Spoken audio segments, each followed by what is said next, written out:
ಪ್ರೀತಿಸಿ ಮದುವೆ ಆಗುವಂತಹ ಜೋಡಿಗೆ ಸರ್ಕಾರ ಶಾಕ್ ಕೊಟ್ಟಿದೆ. ನೀವಿನ ಮುಂದೆ ಲವ್ ಮ್ಯಾರೇಜ್ ಆಗ್ಬೇಕು ಅಂದ್ರೆ ನಿಮ್ಮ ಪೋಷಕರ ಒಪ್ಪಿಗೆ ಬೇಕು. ನಿಮ್ ಪೇರೆಂಟ್ಸ್ ಈ ಮದುವೆಗೆ ಒಪ್ಕೊಳ್ಳಿಲ್ಲ ಅಂದ್ರೆ ಸರ್ಕಾರ ಕೂಡ ಈ ಮದುವೆಗೆ ಒಪ್ಕೊಳ್ಳಲ್ಲ. ಹೌದು, ಗುಜರಾತ್ನಲ್ಲಿ ಇತ್ತೀಚೆಗೆ ಪ್ರೇಮ ವಿವಾಹಗಳ ಸಂಖ್ಯೆ ಹೆಚ್ಚಳವಾಗಿದೆ.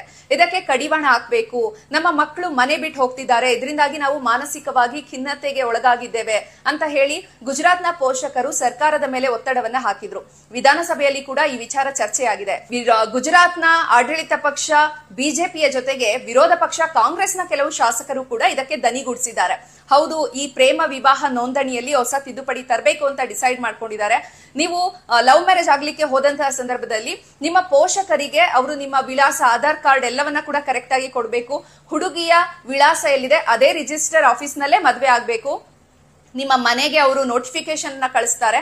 30 ದಿನಗಳ ಒಳಗಾಗಿ ಅವರು ಅದಕ್ಕೆ ರಿಪ್ಲೈ ಮಾಡಬೇಕಾಗುತ್ತೆ. ಅವರು ಅದಕ್ಕೆ ಒಪ್ಪಿಗೆಯನ್ನು ಸೂಚಿಸಿದ್ರೆ ಮಾತ್ರ ನಿಮ್ಮ ಮದುವೆ ಆಗ್ಲಿಕ್ಕೆ ಸಾಧ್ಯ ಆಗುತ್ತೆ. ಈ ರೀತಿ ಒಂದು ಹೊಸ ಚಿಂತನೆಗೆ ಗುಜರಾತ್ Download ShareChat.